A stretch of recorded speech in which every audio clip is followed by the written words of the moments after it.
फिर से एक बार बिहार में मुसलमानों को ठगने की साजिश की जा रही है। मजलिस-ए-इत्तेहादुल मुस्लिमीन के प्रदेश अध्यक्ष और विधायक ने इंडिया गठबंधन के लोगों को एक पत्र लिखा और कहा कि हम भी इंडिया अलायंस में शामिल होना चाहते हैं ताकि भाजपा से लड़ने में आसानी पैदा हो सके।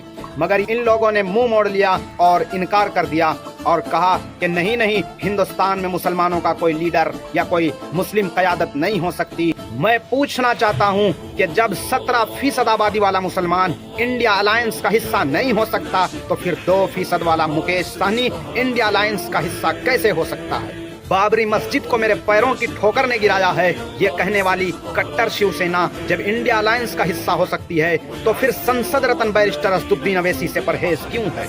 मुसलमानों का 95% वोट हासिल करने वाले, सेकुलरिज्म के नाम पर मुसलमानों को वंचित करने वाले लोगों से मेरा सवाल है कि उत्तर प्रदेश में समाजवादी पार्टी के साथ गठबंधन करने वाले जयंत चौधरी आज भारतीय जनता पार्टी की गोद में कैसे बैठ गए। ओपी राजभर के साथ समाजवादी पार्टी ने गठबंधन किया मगर वो भी भाजपा की गोद में जा बैठे। राज्यसभा में सपा के साथ धोखा करने वाले विधायक आज भारतीय जनता पार्टी की गोद में बैठ गए हैं।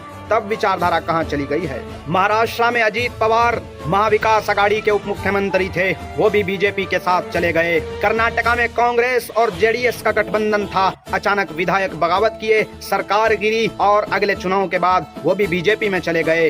चंद्रबाबू नायडू बीजेपी के खिलाफ थे, जेल भी गए मगर आज बीजेपी के साथ काम कर रहे हैं। ओवैसी के खिलाफ बात करने वाले नीतीश कुमार आज बीजेपी की गोद में बैठे हुए हैं।